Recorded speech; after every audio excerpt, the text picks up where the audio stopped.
हम लोगों ने 2018 में ही, इसलिए सरकारें उसके प्रति उतनी संवेदनशील नहीं थी, लेकिन 17 के बाद से हम लोगों ने इस पर काम प्रारंभ किया और अप्रैल 18 में हम लोगों ने इस पोर्टल को एक्टिव करने के साथ ही इस कार्यक्रम को आगे बढ़ाया है। और अगर इसमें हम देखें कि जो प्रॉपर मॉनिटरिंग, फोकस मॉनिटरिंग जो प्रदेश के अंदर हुई है,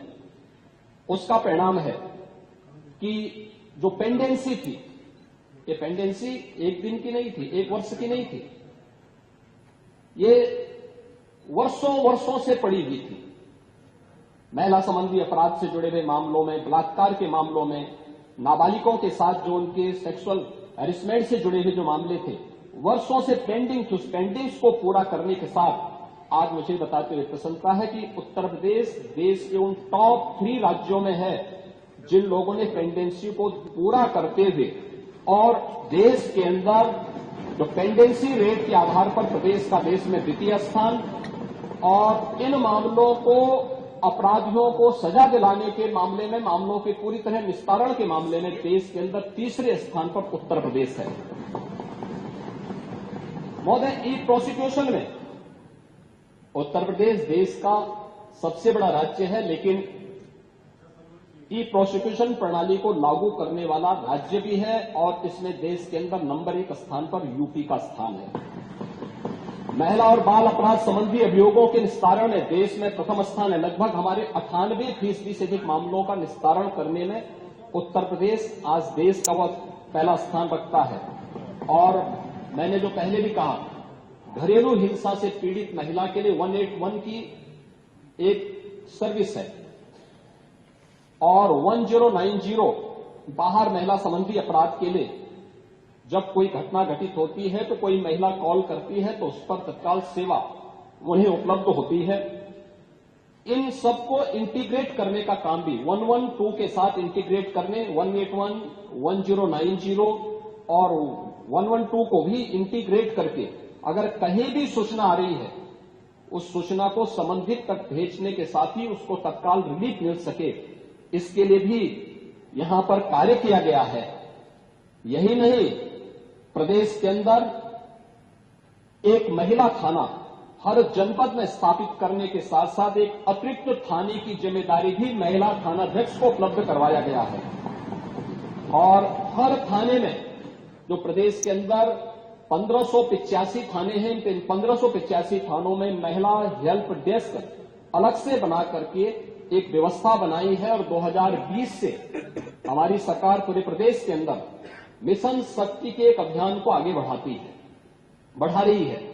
मिशन शक्ति के अंतर्गत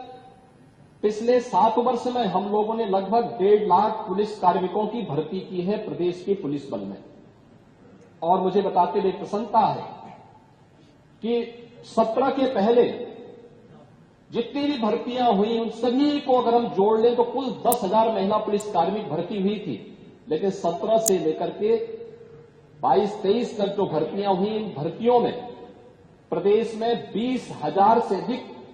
महिला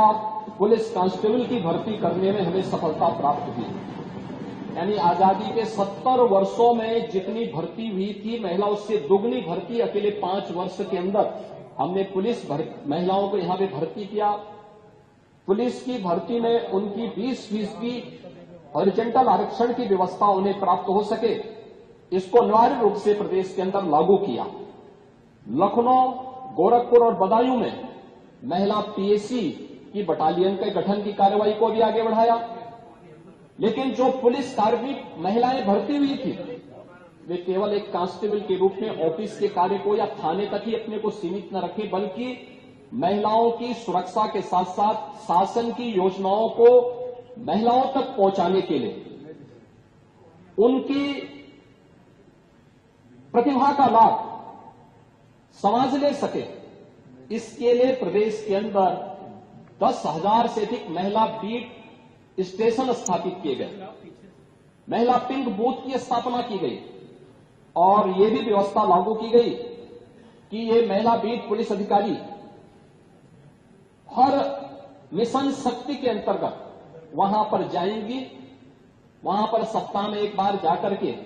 महिला संबंधी घरेलू हिंसा का हो या बाहर की सुरक्षा से जुड़े हुए कोई मुद्दे होंगे, इन पे तो चर्चा करेंगे ही, इससे संबंधित समाधान भी निकालेंगे,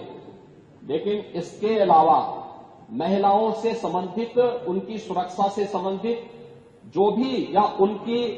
स्किल डेवलपमेंट से संबंधित या उनके स्वावलंबन से संबंधित कौन सी स्कीम केंद्र या राज्य सरकार की है, इनसे भी गांव की महिलाओं को अवगत कराएंगे।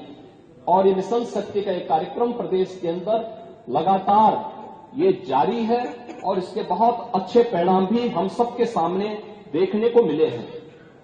ये सरकार महिला सुरक्षा के प्रति पूरी तरह गंभीर है।